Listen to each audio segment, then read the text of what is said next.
Hey everybody, welcome back to another episode of Expats in Ukraine. I'm your host, Corey. Today my guest, he's from the UK. He's a former British soldier, Ukrainian Marine, author of the book Live, Fight, Survive. He is Shaun Pinner. Shaun, how you doing, man? Hey, it's good to be here.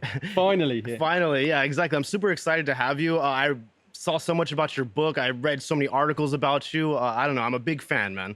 Thank you. Yeah, and usually, so for the audience to better understand who the real Shaun is, I like to do this icebreaker at the beginning of my podcasts.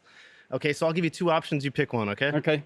Okay. The first one: Scotch egg or cutlet pokievsky. Scotch egg. Scotch egg. Yeah, Really? come on. Why? I'm from London, so You're it's from London, Scotch egg. Yeah, I love Scotch egg. So Scotch egg. Do you tell the audience it's like breaded substance around an egg. So yeah, it's pretty. and it's a hard-boiled egg, right? Yeah, hard-boiled egg. Okay. Inside like a casing. It looks like a big baseball with bread in around the outside. Yeah, I just googled weird English food and then I found that. Yeah, I can't even describe it. I'm like, I'll have a Scotch egg. What is it? Oh, I don't know. I was trying to compare it to something in Ukraine. I'm like, cutlet pokievsky. Wasn't expecting that as an opener. Okay, how about this? The Thames or the Dnipro River? Oh, the Dnipro River, easy. Dnipro River, okay. Yeah, for sure. Cottage pie or holodiets? Oh, we don't cook enough English meals in Ukraine, so I do miss them. I miss cottage pie, and one of the things I cook is shepherd's pie and cottage pie. So yeah, but cottage pie probably. Cottage pie, yeah, I love shepherd's pie. I love cottage pie, and I hate holodiets. I'm sorry, guys. I'm not a big Gretchka fan either, and that just kills Ukrainians, unfortunately. Yeah, exactly. And last question: Watford or Mariupol? Oh, Mariupol. Mariupol. Yeah, for sure. Why yeah. Mariupol, man? Man, it was my home since 2018, and I love being by the sea, and it changed so much in 5 years, before the invasion, and my friends, we built a community there, and it became home for a long period of time. So, and that's what the story, my story is really about, living there since 2018. So yeah, Mariupol all the way. Yeah. I've got nothing wrong with Watford, mind you, before everyone starts going, oh, what's about with Watford, But, I did move. I'd had a long time in the UK, and one of the reasons I came to Ukraine was really because I'd lost myself in a way.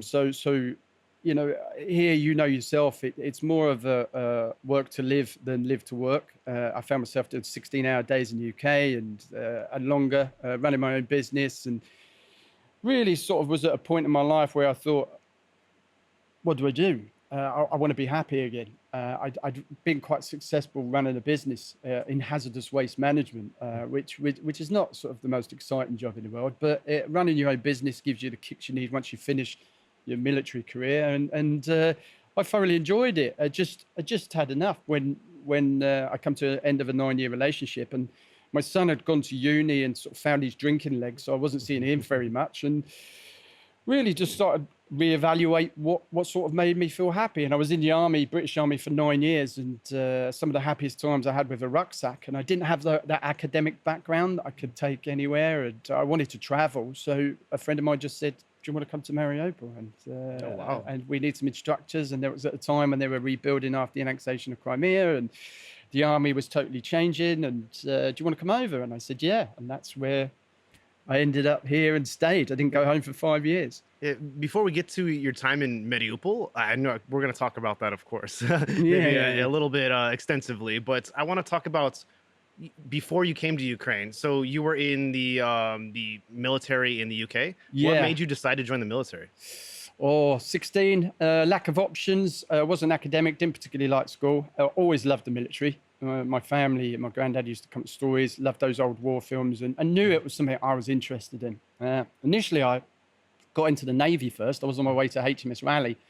And it was only my grandparents, my granddad at the time, who sort of said, I wouldn't do the Navy. You can't run away on the boat. You can run away on the ground. So I was like, and that was really one of the major sort of things why I joined the military. And then once you go into the military, you're indoctrinated into your regiment and your battalion, and just fell in love with that life. Really didn't know what I was going into fully. I was always a scout, or, Cubs and things like that. Always loved the outdoors, but just really fell in love with that brotherhood of the military, and all for one and one for all. And, just that outdoor life, and learning how to survive on nothing, and playing around with guns and explosives and, running every day. It was just amazing. I wouldn't say I was like top 1% special forces guy. I was never going to be like that. But, you know, I did quite well. I did 2 tours in Bosnia in the early 90s with the UN, 3 years operations with covering counter-terrorism in Northern Ireland. So I went to Belfast, Londonderry at the time, and working with COP, Covert Operations Platoon, and my recon unit doing covert surveillance. So I loved that. And then on a second posted to Bosnia in the early 90s, I went to America to do my Fort Lewis, Washington State, to do my SEER training, survival, escape, resist, and evade training, which again is what you join the army to do, about how to catch food and cook it tactically, and how to evade the enemy. SEER standing for survival, escape, resist, and evade. So you do that 6-week course that we did there and went to Bosnia. So for me, it was like when I came to Ukraine, I had that technical ability. I knew about Russian hardware because I'd spent 9 years learning how to fight Russians. So I knew all their hardware, I knew all their tanks, I knew their equipment, mines, and weaponry. So I had that ability. I probably didn't understand the political spectrum when I first came to Ukraine as much as I do now, obviously no. But I knew I could hold my own with the military side of it. And once you get to your battalion, it's pretty much the same. So, but that camaraderie just transitioned really well when I went to Ukraine. Okay, I'm trying to get the timeline right. So you're in the UK military, and then you go to Bosnia, and then you go to the US, and then you start your business in the UK, and then you come to Ukraine. Is this right chronologically? That's pretty much it. Pretty much it. Okay. I'd left the British military in about 2000. Spent 15 years working in a hazardous waste industry. I had run my own business and had some really good successes and some failures.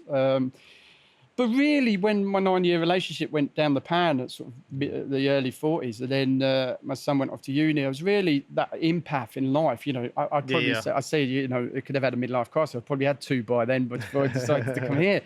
But when I got here in February, it was very much, you know, minus 25, 4 feet of snow, and I landed in Kiev at Mariupol. This was 2018, right? 2018, and before you came, I'm sorry to interrupt. Before you came, what did you know about Ukraine? Or you just said, okay, Ukraine, let's go, let's do it? Well, I'd always wanted to go to Kiev. I knew a little bit. But why did you want to go to Kiev? Like, what made you decide? Well, initially, I wanted to travel. So as like I said before, I wanted to travel. I didn't have those academic skills to be sort of take, you know. Well, yeah, the reason why I ask is because I'm from the U.S., and when I think of I want to travel to Europe, I don't. People at home don't think about Kiev. No, I always wanted to go to Odessa, and I like the pictures of Odessa, and I wanted to go to Crimea. But really, my options were that I needed to earn money if I was going to travel, and one of them was my friend was already working as an EOD specialist in Mariupol at the time. Okay. So when he said you want to come to be an instructor, I was already in Kiev at the time, and really that was. I just went down to see what the job was like initially.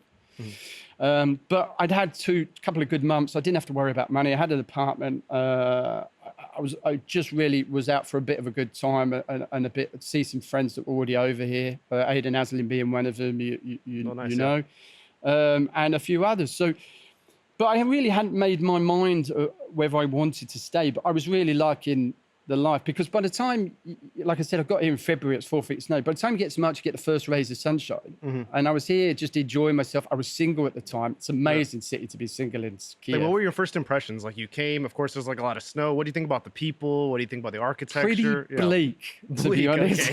Would be the fair. When you land at the Mariupol, you see the transport systems, you come into and you just think, oh my God, it's like 4 feet of snow.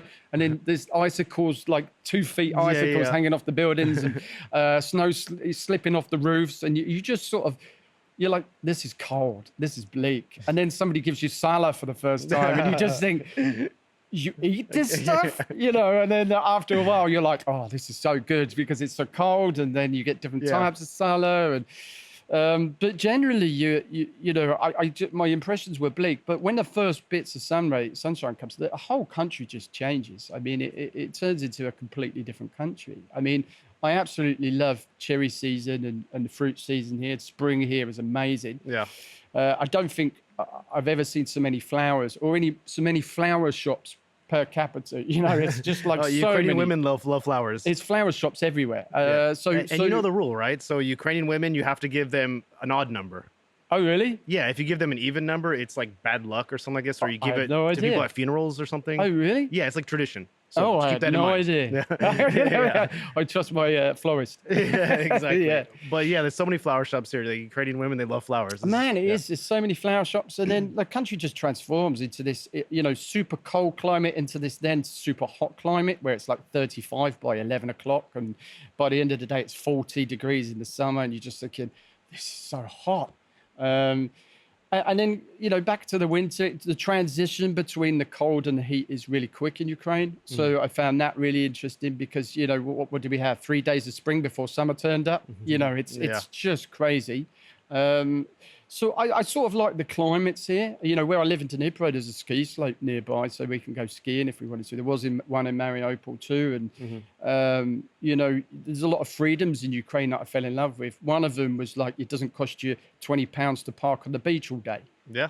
It's free. And you just go, what? £1.50 for a steak, 30p for a beer. It had its benefits in 2018. I just never went home for 5 years because then I just went walkabout, a Mick Dundee, Crocodile Dundee type walkabout, and went to so many different parts of Ukraine to experience the culture, or, mostly the east, but then down back to Odessa and Lviv. Did you have any trouble like assimilating? Because you decided you wanted to live here. Do you know the language, Ukrainian When or I Russian? came, no, I didn't know any. But after working in the military, you develop your own language with soldiers. So you end up speaking Rusglish or Ukrainsglish.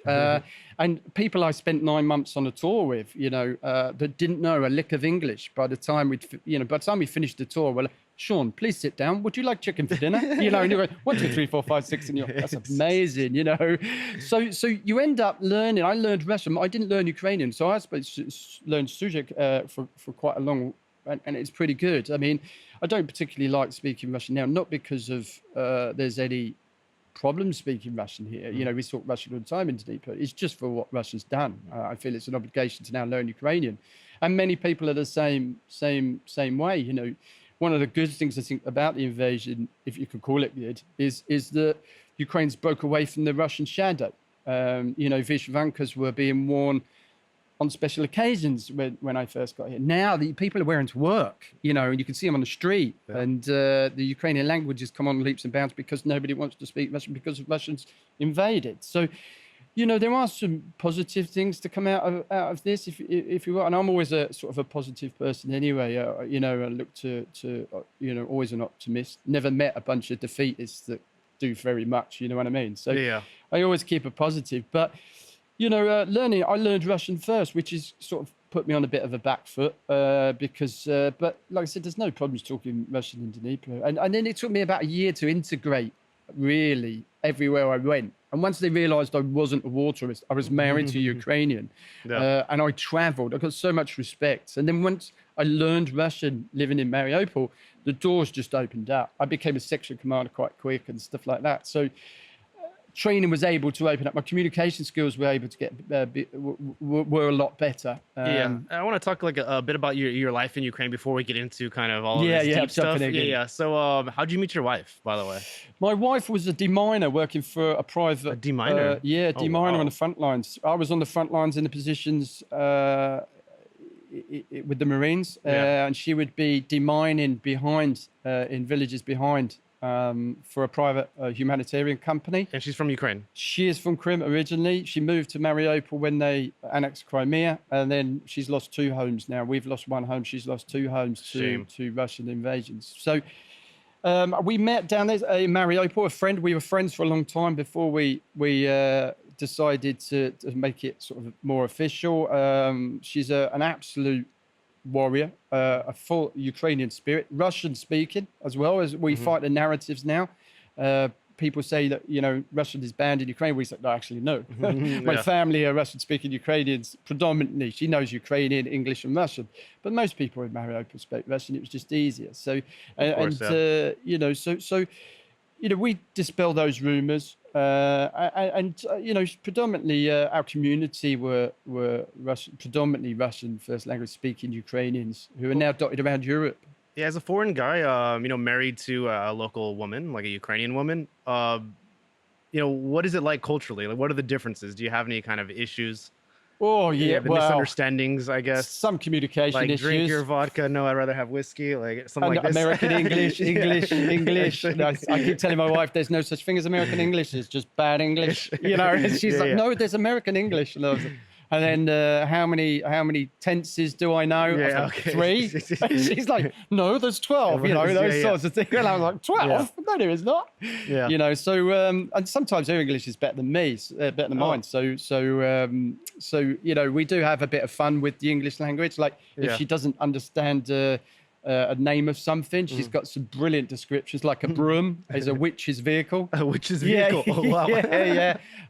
yeah. She comes up with some classics. Straw. What is the name for this drinking stick? You know, and Drinking stick. so we have like lots of fun, and then she teaches me Ukrainian. She's always badgering me about learning Ukrainian now. So, Yeah. but communication can be fun, and we're the same with the units. But culturally, I think you've got Because there's a lot of superstitions in Ukrainian culture. You know, for example, like the flower thing I told you about. It has Yeah. to be an odd number. Yeah. And you can't give somebody, you know, say you're entering someone's home, you can't pass them something while you're at the threshold of the door. Yeah, It's like bad luck. yeah. You can't whistle in the house. There's lots. I didn't, Yeah. not my wife, but my friends were telling me about lots of fabled creatures that live in the country, house goblins that take the keys. And I was thinking, Baba Yaga. where have I come? You know? Yeah, exactly. What am I doing? And they joke with me You're in about these Narnia. things, you know, and it's like, so, and I'd be like, they'd say a word and it'll be like the house goblin, and you just go, House what? goblin. It's nicked my keys. Is You that the know, one it's that takes like- the socks? Yeah. I think we have some in the US too, then. Oh yeah, it's a sock monster. He's in my car sometimes. I have things like that in my bag. Yeah, my Exactly. rucksack. Yeah. So you're married now, right? Yeah. To the Ukrainian woman. And how did your family feel about this? Did you have a wedding in Ukraine? Did you do it in the UK? No, we got married in Mariupol. It was during COVID, so my family couldn't travel. We couldn't go anywhere. I couldn't go home. My family had already come to Kiev and saw us before the wedding, but COVID struck. So really, it was just friends. So we got married in Mariupol and had some of my friends. I was pulled off the front line. I was able to take a couple of my friends to the wedding. Yeah. A lot of my friends in National Guard and Azov came to the wedding too. And unfortunately, just to put things into context, 60% of the men at my wedding are now either killed, captured from my picture. So, you know, it's hard to look back at those wedding pictures and think that was only 2020. And then Yeah. half of those guys are now dead, captured, killed, and missing. So it really, including like now next door neighbor, my wife's ex-husband, and you know, we don't know where they are. It's still a lot of them are not able to write or communicate back to Ukraine. So not everyone gets to communicate home. So I'm sure you talked with your family about this, about all the losses like around you, especially when you were in captivity and all of this. How do they feel about you being in Ukraine? Do they ever say like, you know, why don't you come home back to the UK, bring your wife? the option's always there for one thing. You've got to remember, I had 13 years in the military now, 9 war tours. My mum's used to this. Okay. So my family is slightly used to my life of being a bit topsy-turvy, to put it bluntly. So, I mean, not to the extent of where I was captured in Mariupol and obviously held hostage by Russia, but really they understand that I was always searching for something. For me, I was just unhappy that when I came to Ukraine, I was just unhappy that my life didn't have a sense of meaning anymore. I didn't have a sense of belonging. I was very good at my job and a lot of money doing it. I was very good at being able to talk to people and turn my business over to a decent revenue. But I was just getting, is this really what I want? I'm driving around the M25 and just doing 16-hour days and doing this for the next 20 years.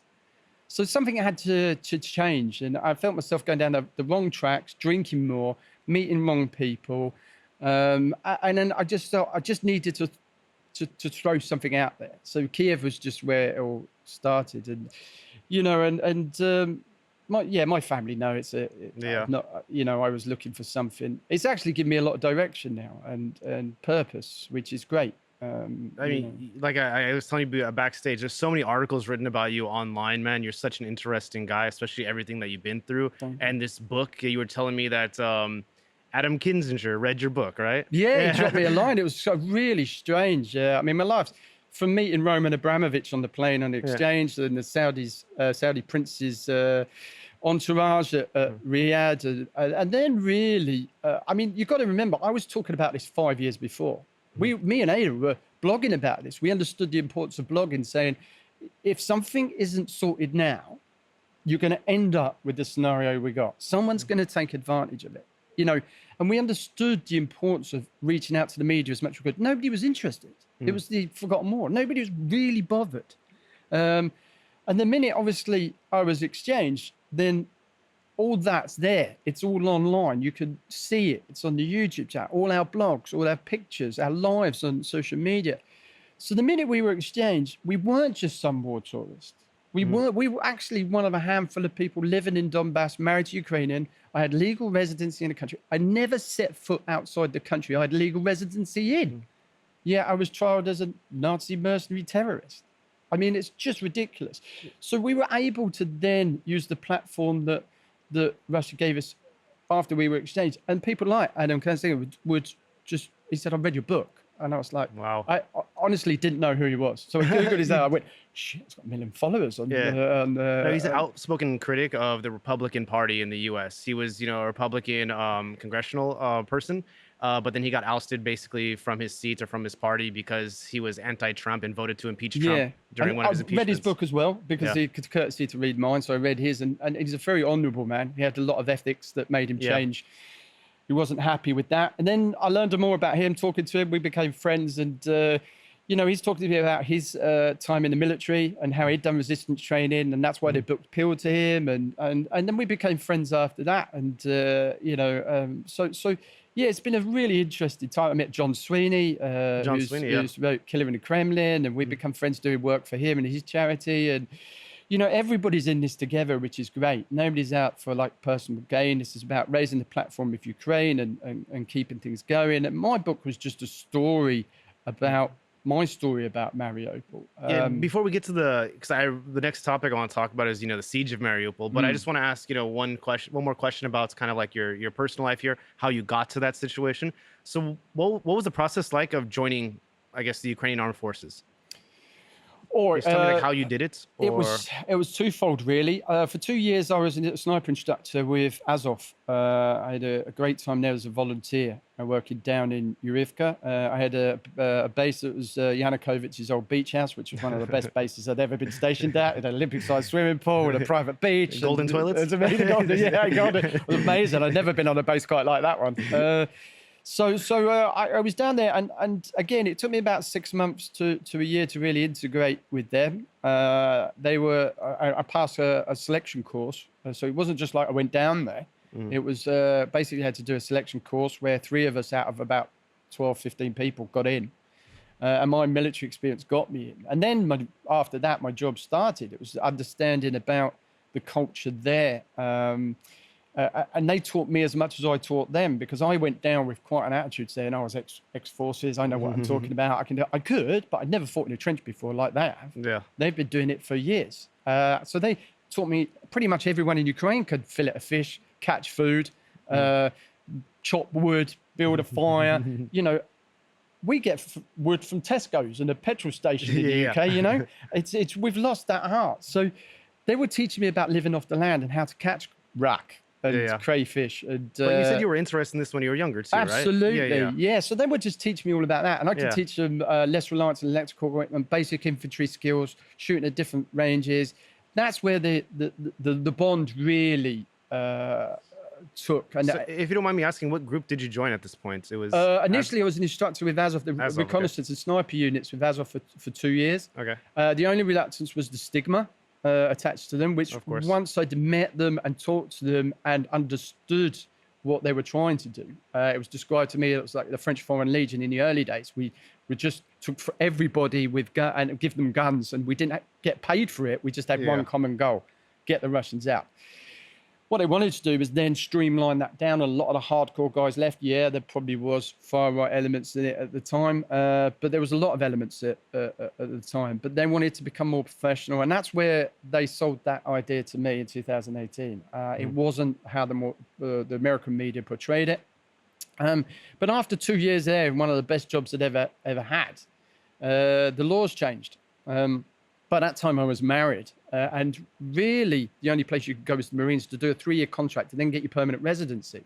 As a volunteer, you can't. You need to be a citizen of National Guard, citizen to be in National Guard, which Azov is in, to do a 3-year contract. Well, I wasn't a citizen, but the only place I could go was the Marines. So it was quite a culture shock moving to the Marines and doing that in my mid-40s. Did I really want to go back to doing a 3-year contract with the military? Having been there, I understood the different standards of the military. There are good commanders and bad commanders, and do I want, and people went from the Marines to Azov, not backwards, because that was more prestigious and more money spent, and it's a better unit. So for me, going back to joining the Marines on a 3-year contract, which I thought at the end of it is pretty good. I'm pretty fit. The Azov made me super fit for my age. So I was ready to go. And then when I went there, I was thinking Marines, boats. They stuck me and they went, no, you'll be doing air assault. We're going to get you on our parachute and training, and you're going to be jumping out of Mi-8 helicopters. So I was just then going, oh, do I really want to be doing this at 40? My knees and my hips and all this. Best decision ever made. It's one of the first foreigners to pass all aspects of parachute training and jump as a Ukrainian soldier. I was jumping out of Mi-8 helicopters, did 9 jumps, 4 combat jumps, one of them at night. And then I was the first really foreigner, one of the first foreigners to pass the Marines Berry test, a grueling 10 kilometers assault course, stretch and run. And so I passed that. And that's where I got my name, Stary Sobaka, old dog. Old dog, yeah. Yeah. So slowly person Ukrainian. Oh, yeah, I see your Twitter handle. It's like old dog, right? Yeah, I was like, okay, it makes sense now. They'd see me running and we'd do like and then I'd be behind him and I'd go, oh, still here, old dog. I just still keep running, So it was like a compliment that stuck. So everywhere I went was Stary Sobaka. What is the difference in doctrine between like maybe the UK and Ukraine? A lot, to be honest. Firstly, the similarities that they're very motivated. Let's talk about like maybe what Ukraine does well, the difference, and then also what they can improve on or something. What they do well is they're very innovative. I'll give you an example. 3 days before the invasion, we got the NLAWs, the anti-tank weapons came. I was the only one that had ever fired original Law 94, some 30 years previous. That positively made me a Gandalf in anti-tank weapons. Yeah. But I found myself 4 days before the invasion, trying to PDF the new sight system I'd never seen. PDF? Yeah, just trying to get the system on Google. I've never seen the system, so trying to understand. I thought this was a military term I wasn't familiar with. I'm like, okay, PDF. No PDF. Yeah. Back to basics. Okay. Sort of telling the guys, don't worry, it's going to be okay. It's fuck. Like shit. So I'm trying to sort of really understand the system myself, and so I'm able to teach the guys how to use it. And also my sergeant and my platoon commander were doing the same thing. So that was like 4 days before the invasion. They were very quick to pick that up, everybody. So nobody had any formal training in it. Nobody had been down the ranges and even fired one, but they were straight into it, in the battle, straight away. Got nailed it pretty much, and it was a critical bit of kit at a critical time. So they can adapt very well to new weapon systems very quickly. And they just want to know. They're very inquisitive, very adaptable, very fit, very motivated. And because the war's in their own back garden, you've got something there the Russians don't have, which is will to fight. No money in the world can buy that. And that's what we try and tell people now. And that's what Ukraine has, why Ukraine will win. Because at the end of the day, if they don't, Russia still exists, Ukraine won't. The culture will go, everything will go. If they come into Ukraine, you probably won't see me again. And that's if I don't get out quick enough. So that's probably the realistic, what we are dealing with. Because I'm here. If they come in quick and take over the country, then you probably won't see the likes of me again, or Ada, or anybody else. They will be taken in, interrogated, tortured. Even if there's just a person of interest, you'll be tortured. You might not have even done anything wrong. Expat here, 60-year-old teacher for all your life here, teaching English. You're still going to be drawn in and tortured. Yeah, you're a spy. You're a spy, MI6. Yeah. They'll twist it. You won't be see them again. So this is why it's imperative we fight, because we all know this is going to happen if we lose. Yeah. And, okay, so now I want to get to maybe the siege of Mariupol, but let me put, the pieces together. So you moved to Ukraine, then you joined Azov, and then you were in Mariupol. Then after that, you had to. Then you were an air assault person in which brigade or which Marines first Battalion. first Yeah, battalion? Okay. Mykolaiv, 36th Brigade. And then let's fast forward a little bit to February 24th, 2022. What were you doing that day? This was my third or fourth routine deployment in Pavlopol, about 25, 30 minutes outside east of Mariupol. I had a house at that time on the left bank of Mariupol, which meant you could hear the artillery from Shirokina up to my positions in Pavlopol. So just for the people at home, the left bank is the east side of the river. The east side of the river, okay. yeah. Always the way the river water flows, flows. Yeah. So I was on the had a house, and it was just been rejuvenated. Mariupol. It changed in 5 years. When I got there was this old saying that if you hadn't had a child by the time you were 21, you're likely not to, because of the factories and all the smell of nickel and sulfur and all that stuff. Fast forward on 5 years later, the town had been redeveloped. There was loads of money being spent on it. It was very touristy. My wife was an activist who marched against the pollution for the factories, but they were the biggest employers in the area, that and the military. So, so it changed a lot in 5 years, but my house was literally, I could get a taxi to my position. I was home within 30 minutes if I was on R&R or rest recuperation. So I was home in 30 minutes. So it was about, this was my fourth tour on the front. So it was about defending my community, my home, my house, my stuff. I like my stuff. And you were still active in the military on the first day of the invasion, right? Yeah, I was on a routine deployment the first day of the invasion. Did you think they were going to invade? Were you prepared for this scenario? No, most Ukrainians didn't think it. They thought it would be, it would sort itself out. But for 2 weeks prior to the day of the invasion, we were already fighting. People don't realize that Russia had started its artillery bombardment on Telekivka, which is a village in between my position at Pavlopol and Mariupol. Yeah, I didn't even know this. Yeah. No, so they'd started 2 weeks before. So they intensified the artillery about 2 weeks before. Also, the technology changed. Yeah. So it wasn't like quad drones anymore and homemade drones. It was proper professional, fast-moving Lancet drones. They had the ability suddenly to drop ordnance at night, which meant they had thermal on their drones. I hadn't seen this in 5 years, really. Why don't you think this was talked about on the news?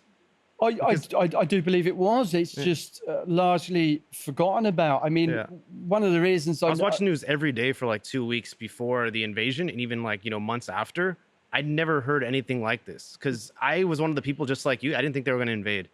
No, I knew 2 weeks before. Once you start seeing the Zeds, and then the 2 weeks before the invasion, the world's press, over 5 years prior to that, we developed relationships with journalists from all over the world. So they were trying to get hold of us to get us to find out what was going on. But they were moving out of Mariupol to Dnipro, to safer. They were told by their people it's going to happen. They knew it was going to happen. They were advised to move out of Mariupol and go to safer Kiev, Dnipro, away from the front lines. So everybody knew about 2 weeks before, it's on. Mm-hmm. And I'd done enough stand twos, 13 years in the military, 9 war tours to know it's going to happen. And the old saying, you can't keep an army on the border doing nothing. Mm-hmm. Eventually they have to do something. So there's like 180,000 Russians on the border. Now it's like 200,000. Now there's 220,000. You just knew it was going to happen, but people were just had the blinkers on and denial mode. It's going to sort itself out. Even my wife wanted to spend $7,000 on a new kitchen in Mariupol. So, it was like, and she was sort of saying, thanks, Shaun, you made me look really stupid in your book. And I was like, but it happened, and it recreates the environment and situation. So you were ready to fight, right? You kind of had more or less had an understanding that this might happen. Even if I didn't want to fight, there was nothing I could do about it. Yeah. I didn't realize until 5 days after the invasion that we were at the tip of the spear. I'll explain, because one, on the initial day of the invasion, Russia had air superiority. So they were already taking out the phone masts. They were taking out the power grids. They were taking out anything, infrastructure, communications infrastructure, anything they were taking out. So straight away, your signal's gone. You don't get time to turn off your social media or anything like that, because you've got, it takes you 2 hours to get a text. The bars just go, and then you've got jamming on top of that. So your signal's gone. So all you're doing is just trying to fight your way out of the position you're in. waiting for the order to go. And that's what we did for the first day. It was just shock and awe. Dushka, air superiority, Grad, AGS. And they were shelling the city directly after the first day? Oh, straight away, yeah. Straight The away, planes were wow. coming in. By the time, it took us several days to get to Mariupol on their fighting withdrawal. And during that time, you could see plumes of smoke coming from Mariupol. You were coming into the bombing zones of the flight paths of the Russians. Wow. So they were not only just, hitting Telekivka, bombing it with artillery, they were using the planes to start their missions into Mariupol as well, straight from the word go. Wow. And also they were coming in from the Azov Sea. So we had a better standard of troops, the Marines coming in, the Russian Marines coming in. Like in an amphibious landing. Yeah, pretty much. They were trying to get in everywhere. I wasn't on there, so I can't really speak for that. All I can speak about is our fighting withdrawal back to Mariupol. But a friend of mine afterwards, who was on the coast, sort of said that the guys were a different breed. We were fighting really a mixture of ability. At one point I thought it must be Donetsk people, the militia or something, because they're not even bracketing or using their mortars correctly. They were quite happy spending 2 days firing at the same safe spot in front of us, which I thought we're dead now. Towards April, when it was all looking to end, I was thinking we're dead. All they're going to do is bring in the artillery and start bombing us and bracketing and then walking it onto the position. Nope. 2 days, they were just going through the motions, wasting all these rounds, just hitting this safe spot in the embankment, which told me either they didn't know what they were doing or they were just really weren't interested in, being there, or didn't know how to any basic tactics on how to use a mortar. So, but that on top of that, they were solely reliant on artillery and air power. So the whole sort of several weeks of defending Mariupol was really trying to avoid airburst rounds and artillery rounds and numerous Grad. Grad is just relentless. One cassette of Grad is bad enough. They were firing 2 on the position, Wow. and you're just dealing with that. And then you sort of, over that 7-week period, you're losing guys. 60%, 70% of my guys were caught with shrapnel. I was the only one of the only guys that really got out without a scratch. Everybody else, we'd lost Dima, Ivanov, a few others died in the opening days in Mariupol when we got to Illich Steelworks. Because what people don't realize is that Azovstal gets all the press, but there was Illich Steelworks at the north and then Azovstal at the bottom. We were at Illich Steelworks at the top. So protecting the H20 highway into Donetsk. So it's people don't realize that the Russians were solely reliant on air power and barrages of artillery. And once they encircled us, what they did then was try and encircle each steelworks and cut us off from each other. And eventually the positions became untenable after several weeks. We had no food, no water. So what reached the breaking point so whereas you all had to surrender? Well, we had good command and control all the way through up until sort of the first weeks in April. It started to crack. One of the battalions surrendered, didn't tell anybody, just disappeared. That left a big gap. A battalion is how many people? About 600 people. 600 people just surrendered. Wow. Well, no. They were in there in a position and they were getting smashed by Russia. From what I heard, those 600 went down to 140 pretty quickly. Oh, wow. Ran out of ammunition. We were running out of ammunition, running out of food, running out of water because we were encircled. And I think it was the 501st eventually just called time. And that left a massive gap in our right flank. And when that gap really did materialize, the Russians just poured through it. And they were taking up positions that we formerly held at the start. Then it became like the end of Saving Private Ryan. It was 30-meter fights. Other side of walls, we could hear them talking. Oh, wow. They were bringing tanks in, blowing holes in walls so that their troops can sort of wiggle their way through. Anti-tank weapons. It was close street fighting at the end, which we then knew we were on borrowed time. We I was on the extremities, so I didn't have a bunker or anything. I was out in the open. So, if you'd avoided the Grad and the shrapnel winging around from the artillery and the mortars, once the tanks started to roll in, you had the drones coming off, just picking people off in the trenches. We were just running out of people. So command and control was generally pretty good up until sort of the second week in April. We really did start to crumble at that point. And we were starting to ask questions about, how long we're going to be here. And that's when I believe I learned afterwards that Zelensky said, make your way to friendly lines or negotiate surrender, we can't get to you. And by that time, the encirclement... How did you find that out?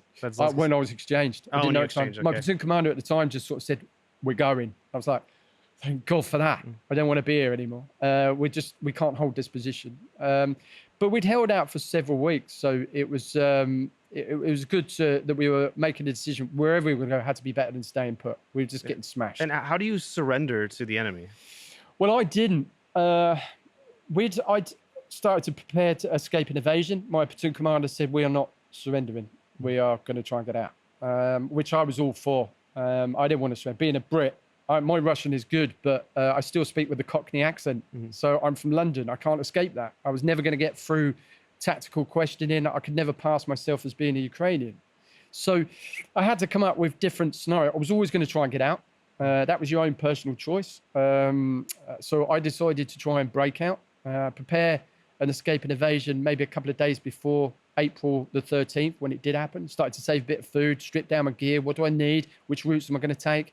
Trying to find out where I was, map everything together and I was one of the only guys that never had any training in this. You've got to remember that most of the guys in my platoon, this was their first operation, Mariupol.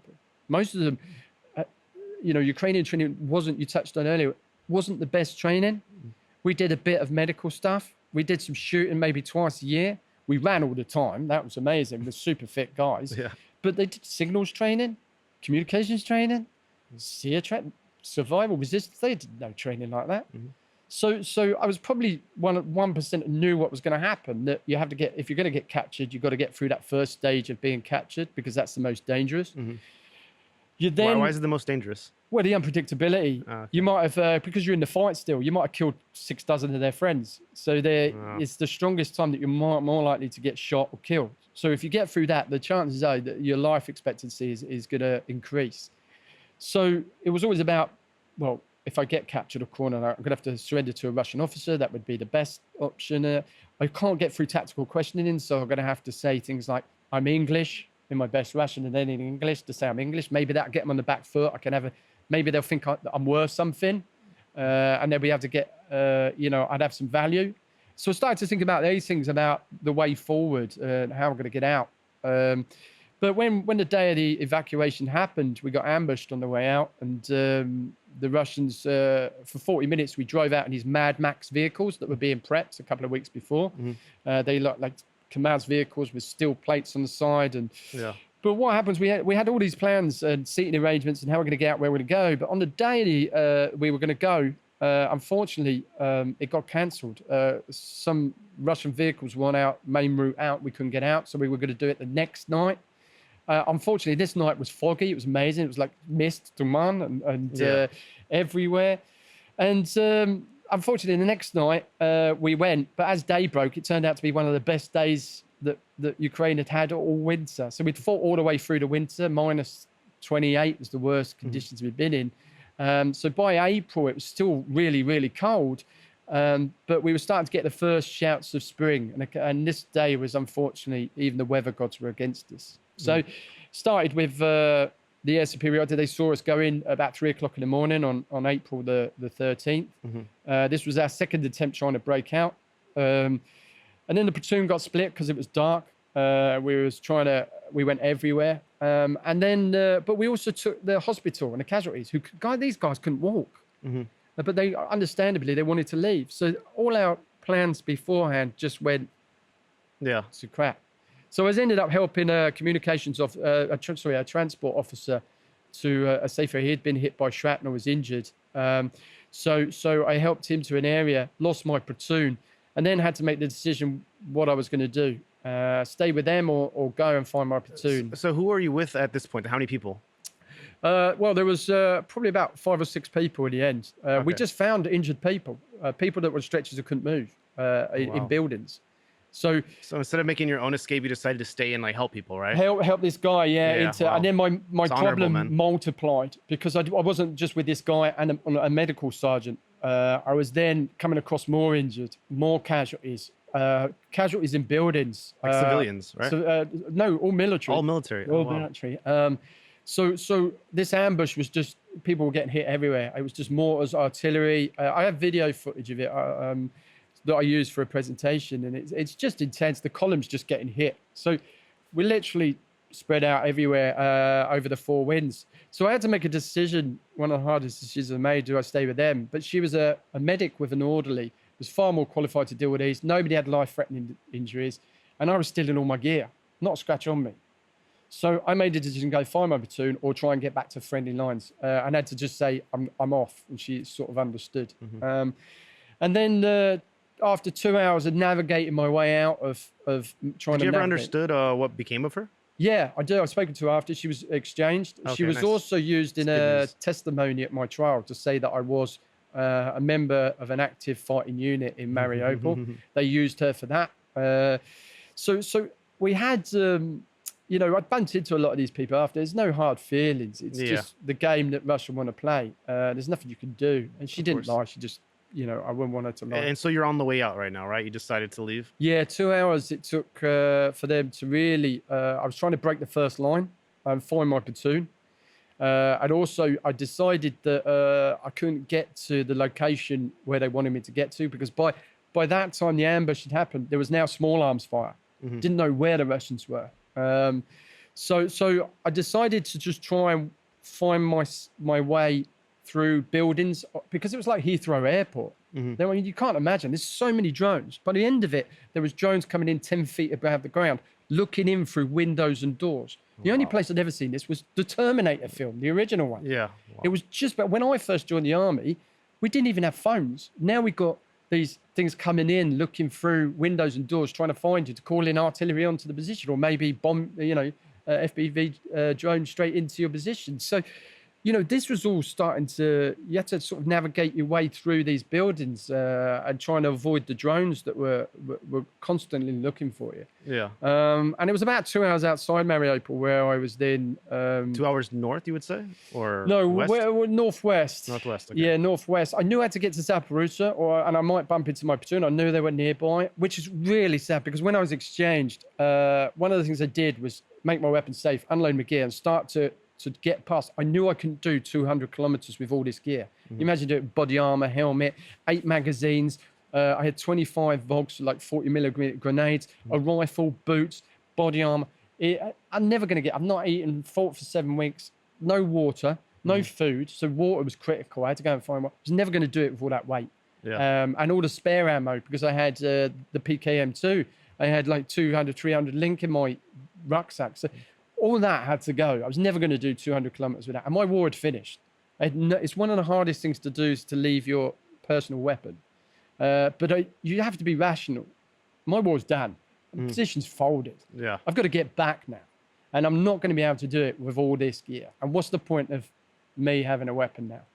So initially put it down, packed it all nicely in this garage I found underneath this thing. And when my platoon commander was exchanged with me, when he came around, he said, "We found your stuff." I went, "What?" Wow. He must have been so close. We must have been like this all the way through, trying to get out of Mariupol, that they found my gear.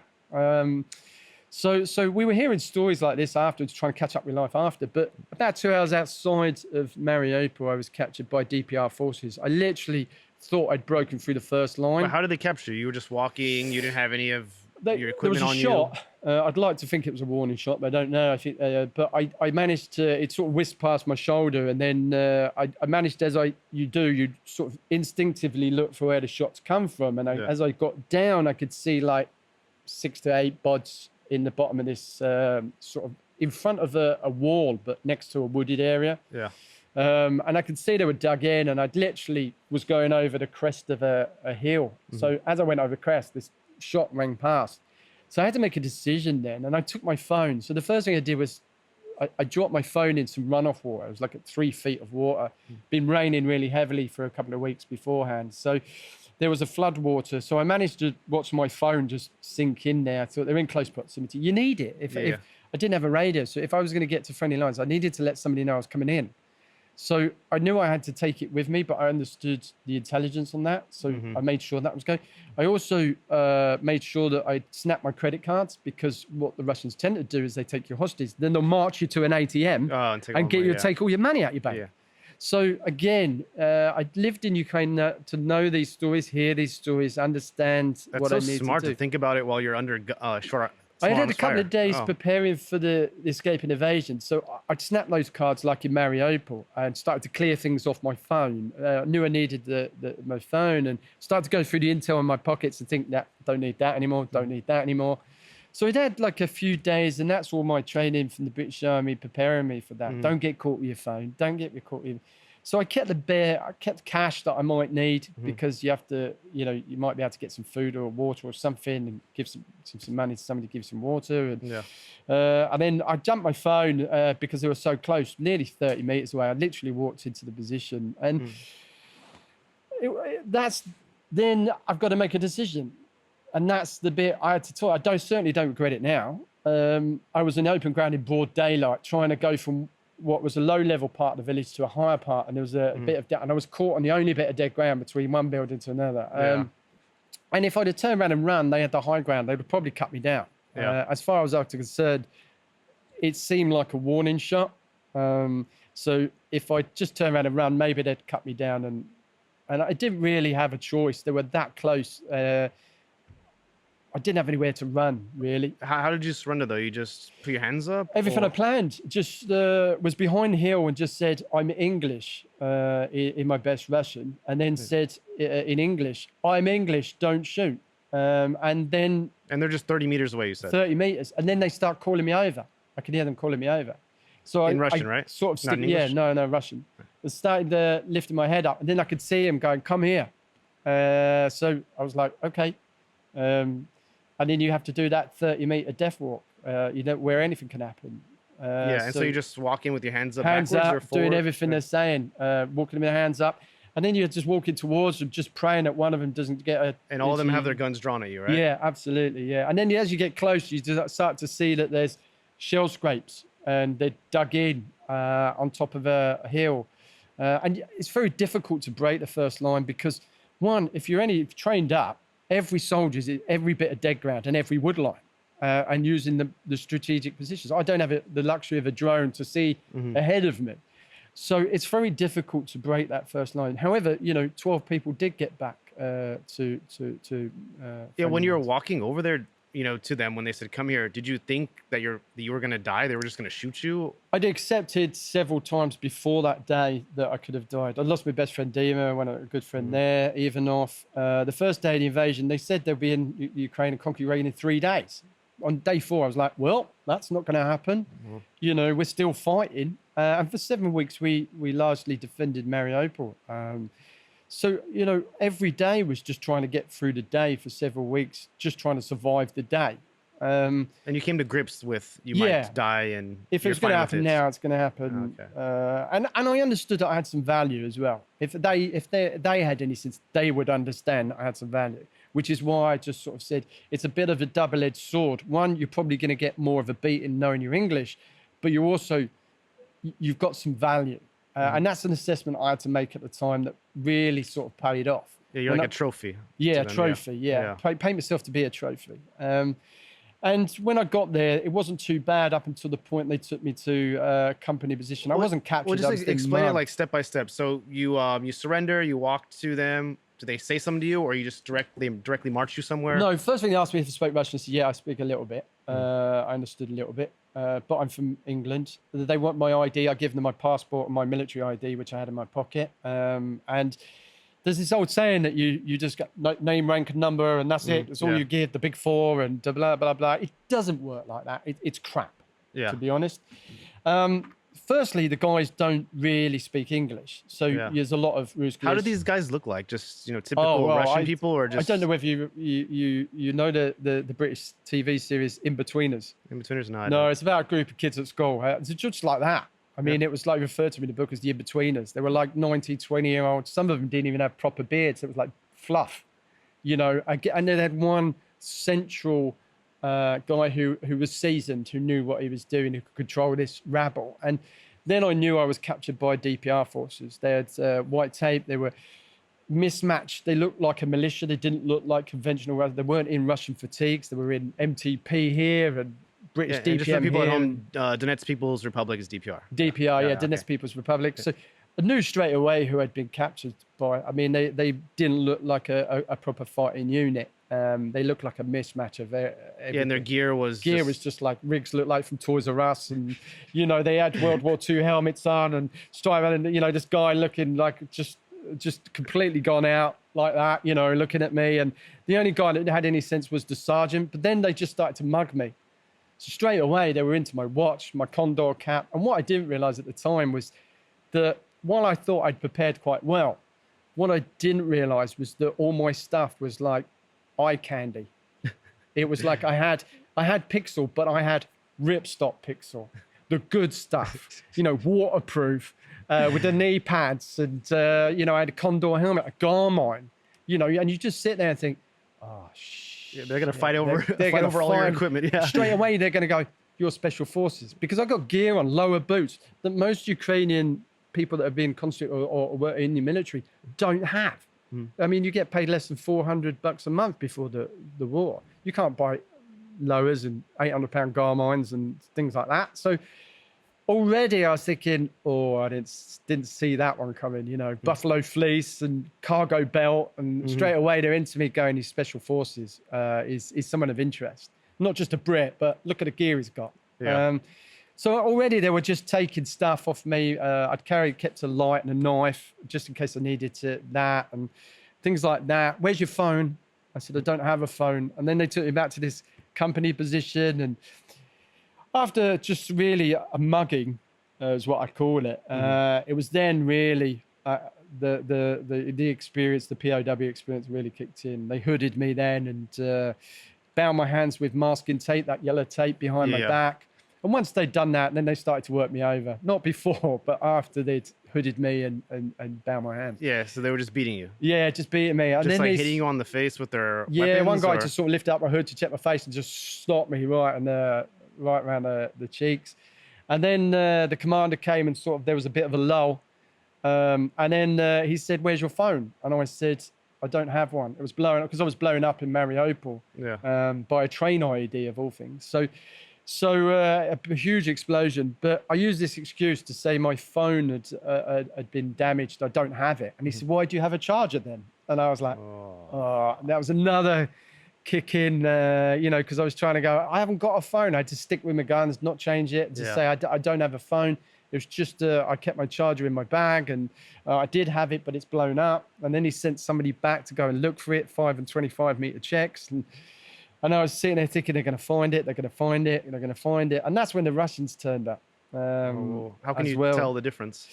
Well, they were the real deal. I mean, they didn't have patches on for stars, which means they were trying to hide who they were. They turned up with fast helmets, gangster grips, really good optics, good weapons,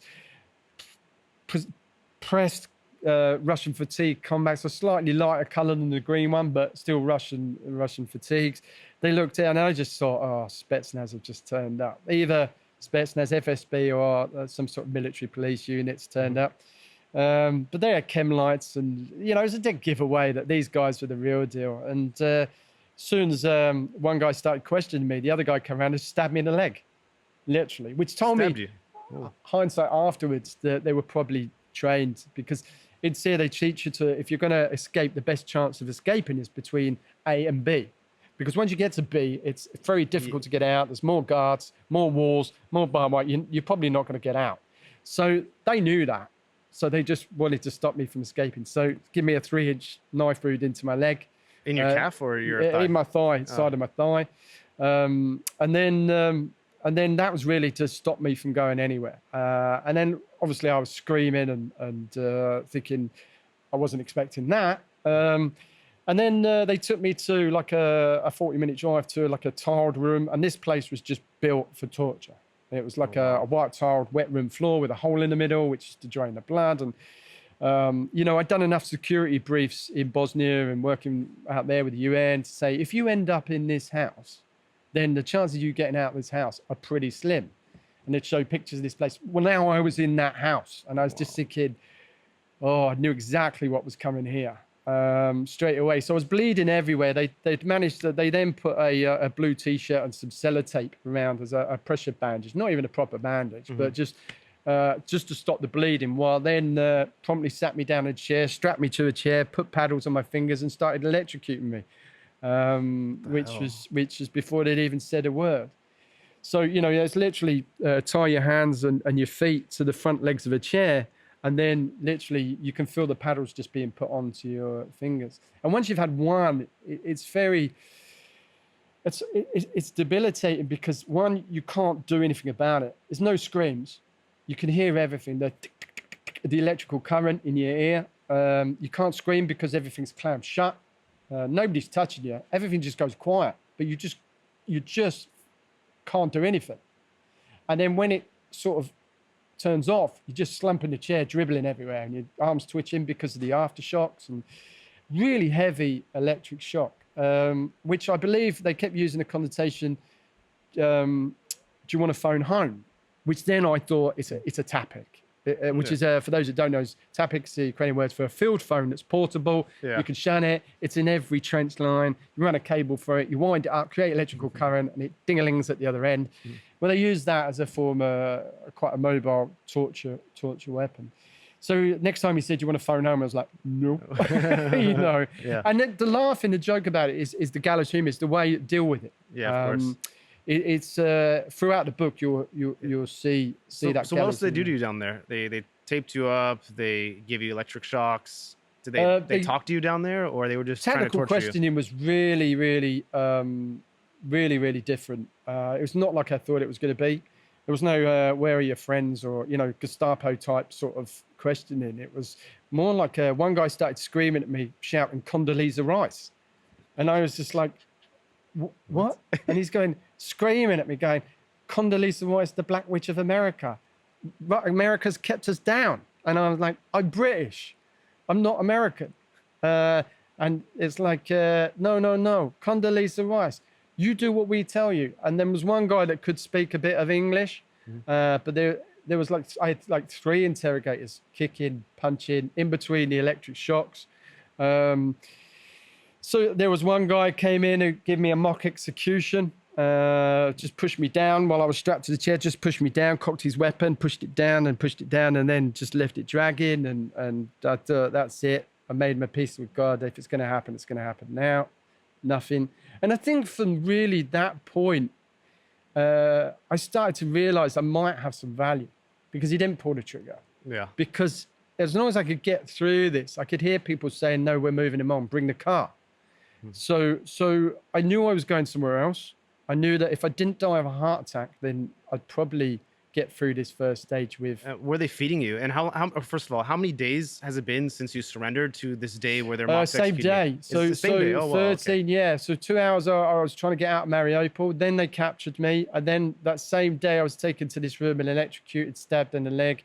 And then I was driven for a 2 or 3 hour drive to Donetsk, which is then I knew I would get the good cop, bad cop treatment. It hadn't changed in 30 years. I knew at some point I would meet the guy I would be looking to rely upon. Yeah. My social worker, as he was introduced to me. You can tell me everything. I knew this. Yeah, you can tell me anything. I'm going to look after you and make sure you're all right. Generally, it was a bit like that, a bit cliche, but it was very much still that same sort of initialization phase. This is the worst you get. As long as you help us, you won't get that again. Yeah. But by that time, I'd been electrocuted 2 or 3 more times. Couldn't even verbally speak, dribbling in my own sort of dribble, bleeding out in the back of their car because they hadn't treated my leg. And so they took me to Donetsk, and that's where my sort of imprisonment really started. And how long were you in prison for?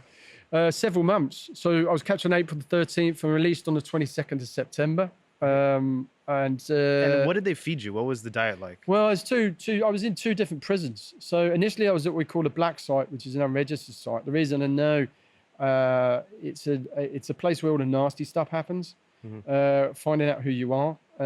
Because when I was taken to trial, my court, on my indictment paper, it said the 19th of April. Well, I was captured on the 13th. For that period of time, I was at this, that's the dangerous time. I could have been killed and nobody would have known. Because at the black site, I was gone for those days, 14, 15, 16, 17, 18, 19. So I was gone. And that's where I was electrocuted on the ear, told to write an autobiography, beaten to a pulp, and then told that I would only have bread for the next 60 days, because I'd lied on my autobiography that I didn't put on there I was a sniper instructor with Azov, because I knew if I'd mentioned Azov, I could have been shot on the front line. Yeah, you know what they're like. So I didn't put that, but they found out about that later on, so I had to take that. So they electrocuted me on the ears. And then for the next 60 days, I had bread every now and again. I was pulled out for propaganda. My testimonies were taken under duress. So I've seen pictures of you in captivity. You're so skinny, man. I didn't eat. Most I did eat was 3 or 4 days in one sort of row. I had to then beg. We were pulled out for a lot of propaganda, so I had to sort of really exploit those situations. So I knew they would videotape me eating a burger, but we just weren't getting any food. So I would sort of start with a cigarette, then some bottled water, and then I haven't eaten for 2 days, because they were pretty skeptical and sketchy around their own press. So then I had to sort of really mitigate that and sort of say, look, I know they're going to video. I want to get on TV, was my sole aim. I want to tell the world I'm here. I'll do anything to get on TV. I was the biggest cigarette whore this side of Moscow, I'm telling you, because I just wanted to get on TV.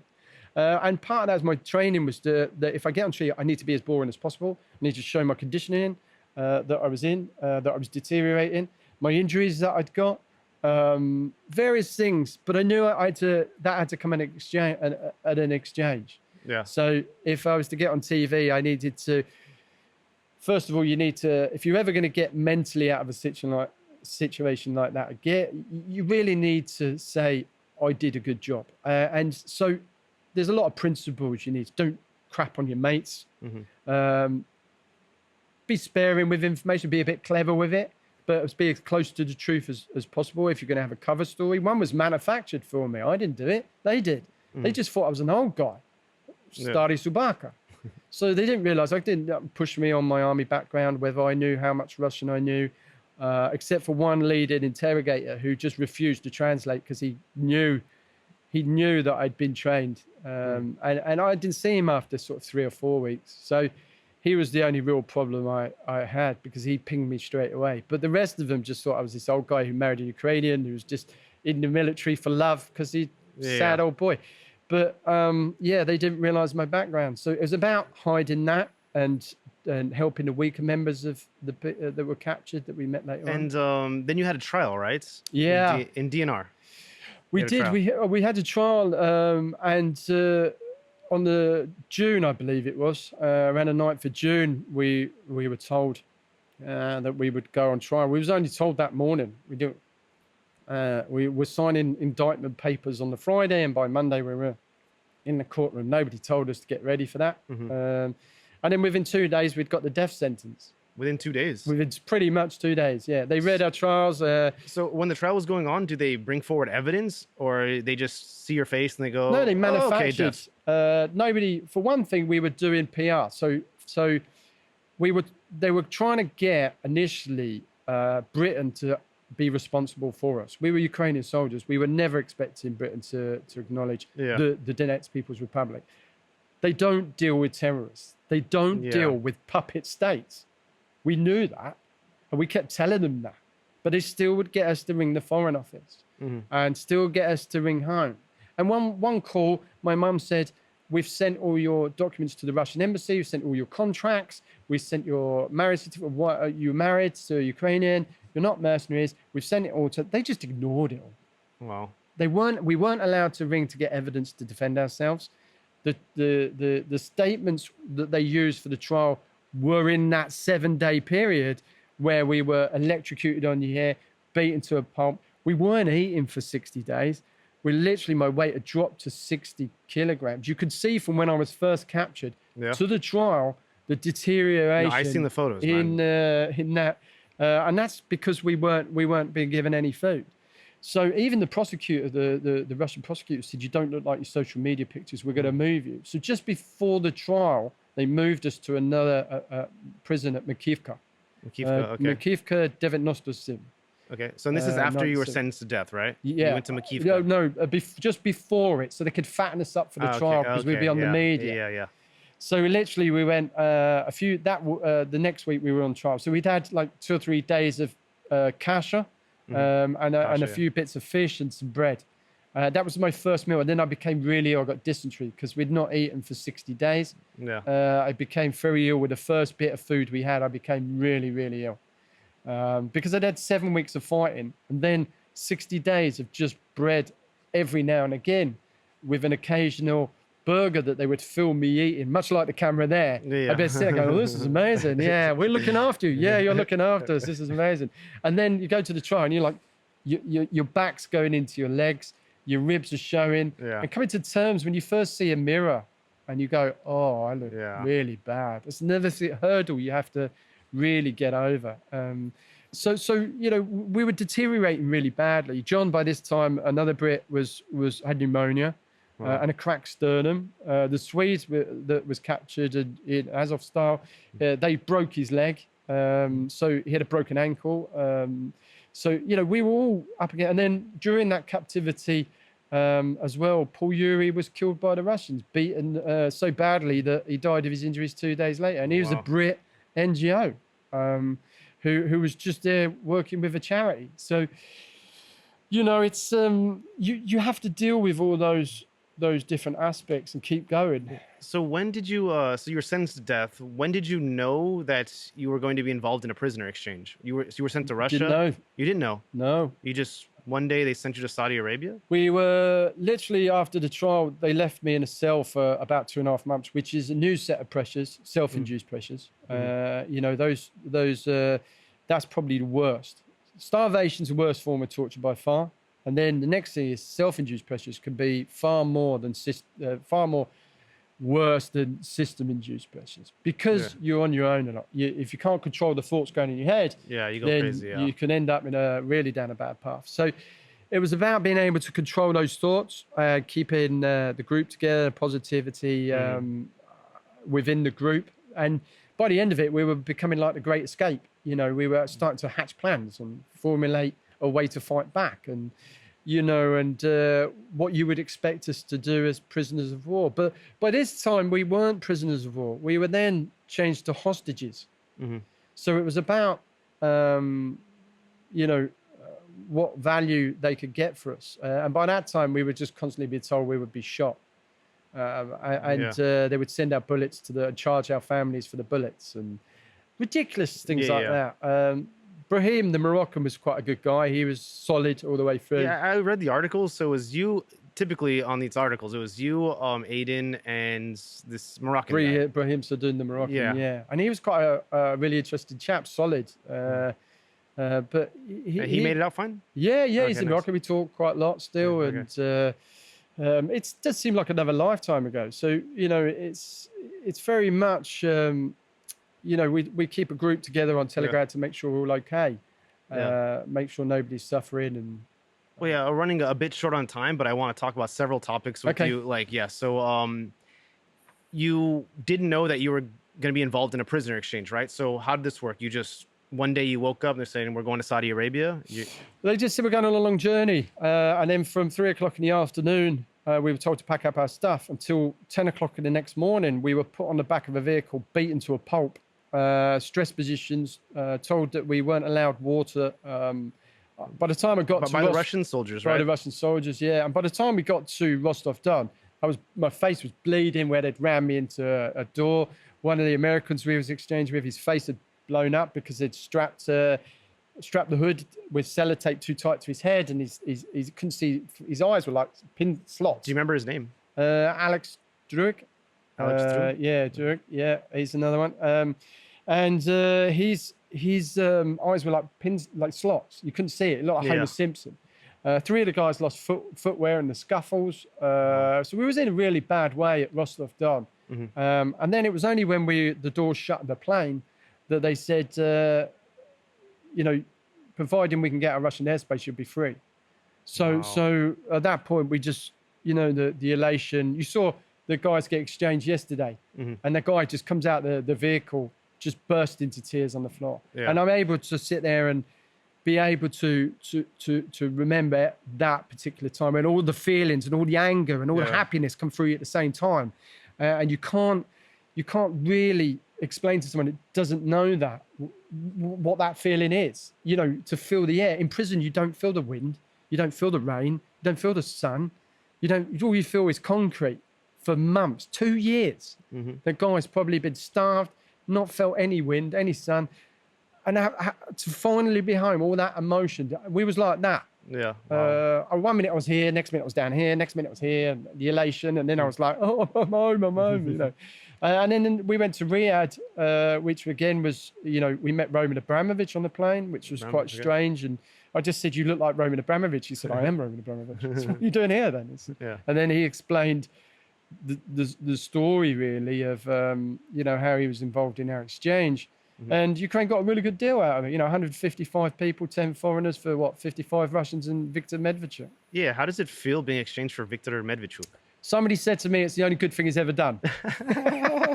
so, if you get that from Ukrainian, I was like, well, that's a good deal. I did hear some horror stories, of an Israeli being swapped for a thousand Palestinian terrorists, and they were telling me these stories where the exchanges don't go too well, where then the people are going, why did we do that? And I was thinking, never really thought about that. So I was really happy that at the end of the day, that Ukraine got a good deal out of the exchange. And, Roman Abramovich, he's got a lot of bad press, and a lot of people, quite rightly attack him for being Russian and his loyalties to Putin and stuff. Yeah. But generally, there's 150 families that are now talking to their loved ones again, and especially 10 foreigners. And, there's a lot of rich people that don't do anything to protect their wealth, don't even take part in anything. So, I am grateful to the Prince of Saudi Arabia and Roman Abramovich, and even to a point that somebody saw sense to exchange us, and didn't shoot us, which I still say if Viktor Medvedchuk wasn't captured, we might not have been here today. So I have no problem thinking they would have shot us. So it wasn't, we didn't get given given back under, for good graces of the Russians. They wanted to give, they exchanged us. We were hostages at the end of the day. Yeah.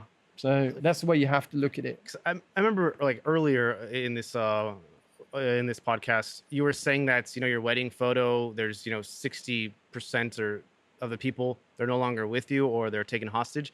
And I remember you wanted to talk about, the current POWs right now.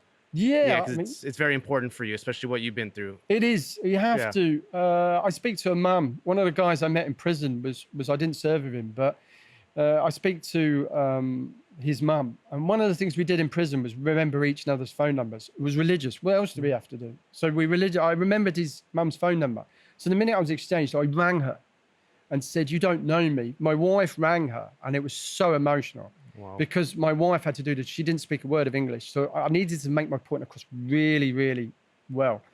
So my wife rang this woman, and she was silent at the end of the phone, crying for 5 minutes. And I was thinking, have I done the right thing? And now we've become best friends, because he's still in prison 2.5 years later. And it's really important. What's his name?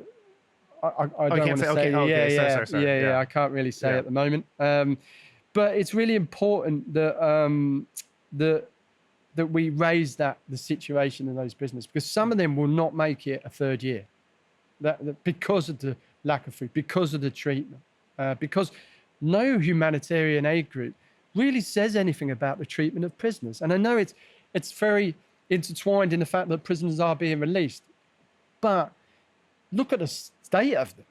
I mean, it looked like Japanese war camp prisoners from the 40s. I mean, they're not being fed, One of my friends has already died in captivity. The guy I talked about earlier, the transport officer who we helped to the building, he didn't have life-threatening injuries. He was injured, he had shrapnel in his leg, and he died in captivity. How? You've got to ask how that happened. So we've got to keep that, the POWs in the public eye. They don't really get a fair amount of press. because of the fact I think people are worried about upsetting the exchange process. But, why? We've got to keep asking the questions. Why the UN? Firstly, why the UN Security Council? How on earth is Russia chairing this? Why are they chairing it? Because, look at the bombing of the hospital. This is not just an isolated case. The theatre, the maternity hospital, Mariupol, Donetsk Children's Hospital. They're hitting these hospitals. So how can the Russian Federation be chairing and talking and criticizing other countries about the UN Charter? They're breaching all the Geneva Conventions. They're just a bunch of liars, man. Absolutely. Yeah, they lie about everything. Breaching the Geneva Conventions. So, one of the things I talk about is RT. Their torture of prisoners. Their torture of me.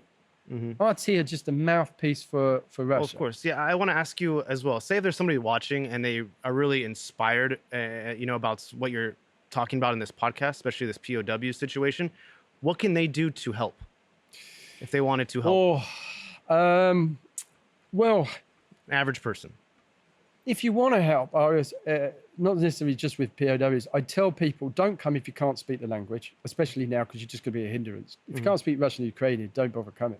It's very difficult unless you have a translator working with you 24/7 to get anything done. You don't understand the culture. So I get a lot of people text me saying, I want to do what you do. And I'm like, it's not cool what we did. It's this was my life. I wasn't a war junkie or a war tourist. I was married to Ukrainian. I'd lived here.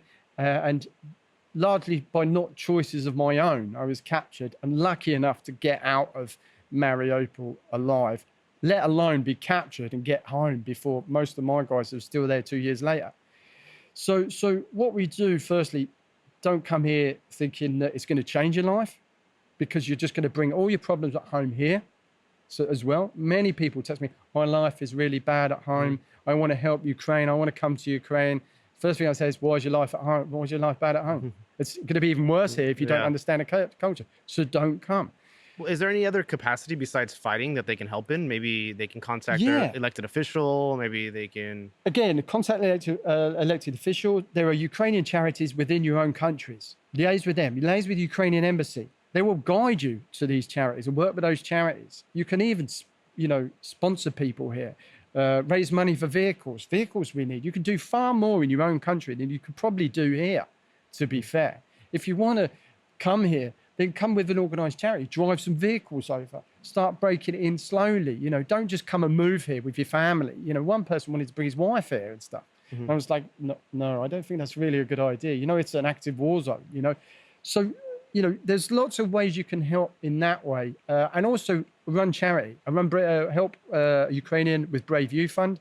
We deliver non-military aid to people and orphanages. We just gone to an orphanage in Dnipro, delivered generators into there. So there's lots of charities that I could guide people on, that I know where the money's being spent at ground level. So I can always direct people that way.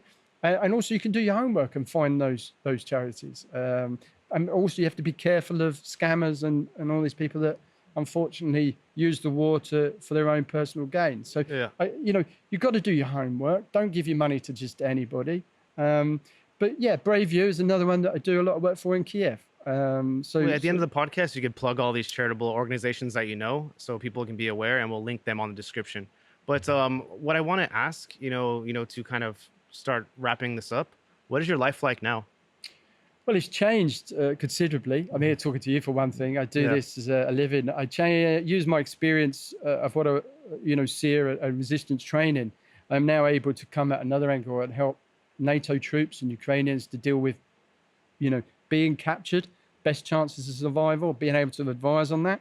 Also, writing a book, give me a platform now to be able to shed light on our story, not just Ukrainians, but, an English guy who was a Ukrainian Marine fighting in Ukraine and was married to a Ukrainian whose life and home was in Mariupol.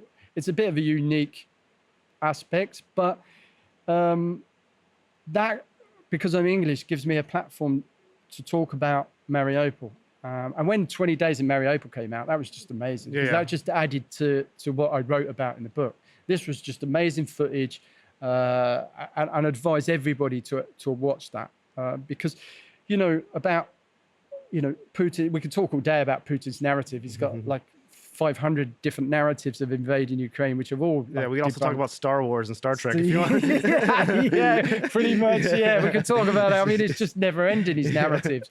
So I don't want to go too much into that, but and then now I'm able to the book has been now picked up for a film. They want to make it into a film, which Tom Hardy's dad's now doing the script for that, which is amazing. And you were saying backstage that you want Tom Hardy to play Shaun Pinner? Oh, that'd be amazing. Yeah, my son said, no, he's far too good looking and young to play you. You need someone like Harrison Ford. I was like, what? He's 81? I can see Brad Pitt, man. I'd be happy with anybody to be Daniel Craig. It'd be good. Oh, Daniel Craig. Oh, that's a good one. That's a good one. That's a good shout. So I'm, we joke about it, but really the book is about everybody else that helped to inspire fight, survive, me. Right? Yeah, okay. Live, fight, survive. It's about everybody who inspired me to keep going. So my platoon commander, Dima, everybody I was in the prison with. So it's about them really. I don't know how I'd have done if I'd have done it on my own, but the film just gives us another platform to tell the world of what actually happened in Mariupol from ground level. Mm-hmm. So, it's not written by, somebody that wasn't there. It's actually written by somebody that was on the ground at the time. And what Russia's truly like. So really my work now is really sort of training about and talking about the after effects of being a prisoner, including PTSD and how to deal with it better. If all goes well with this movie, when can people expect it to be released? Oh, a couple of years, yeah. A couple of years? I would think. Yeah, okay. I think maybe the script is pretty much done and dusted. And then maybe next year we can look at casting and start filming maybe. So I think it's a couple of years yet before it's going to be really made. It's not my industry really, so I just have to listen to everybody else. And do you plan on, continuing to fight in any capacity or just training? No, I don't. When I'm 50, my spine and my injuries for being in captivity are pretty bad. And, if you're a 20-year-old, you probably have to deal with it a lot better. But I was 48, nearly 50, I'd be, through captivity. It's done some detrimental damage to my spine and my shoulder, my rotator cuff. And it took me 6 months to get the biological problems with not eating corrected, maybe a year. So got to, no, I won't be doing any frontline fighting. I could do more damage now. I mean, I've just taken Russia to court and won in Kiev. So we're now looking to enforce that verdict. And if we win that and we can enforce the verdict in the UK, it means every victim of war will be able to claim against the Russian state. Yeah. So it's really important that we followed that through. And if anything happened to me on the front, that would stop. So we're looking to get that completed soon. Okay. And this is the part of the podcast. I'm sorry, we have to wrap it up. This is the part of the podcast. If there's anything we missed, you can touch upon it. Is there anything we missed? No, I mean, we talked about the prisoners. Just keep support for the prisoners who, and show support and for their rehabilitation. It means so much to come back to hear that people are supporting them. It's a part of their rehabilitation, for one thing. You want to know when you've done something like that or you've been captured, that what you did was worthwhile. Because you've had 2.5 years of Russians torturing you, telling you what you did was rubbish. What you did was wrong. You need to have some guilt for what you did. That's what the Russians are saying to them for 2.5 years. So now they need all the love. They need all the help to rehabilitate back into normal life. So they need everybody telling them how good they did and how, what they did was worthwhile. Okay, and before you were naming many charitable organizations that people can, support, why don't you take the time, maybe look into this camera. If you have any off the top of your head, you can kind of recommend that our viewers maybe donate to these charities, or if you can think of anything. Oh yeah, Brave Youth Fund is good. You can find that on on my Twitter feed, or sorry, Twitter. Oh, you can plug your social media as well. Social media, and so you can find me on there. Actually, I've got a link tree. You can see them all on there. I do a lot of work with Norwegian charities, but if you go on my link tree on my bio. On Twitter and Instagram, you'll be able to see all the charities on there rather than go through them all. So, all right.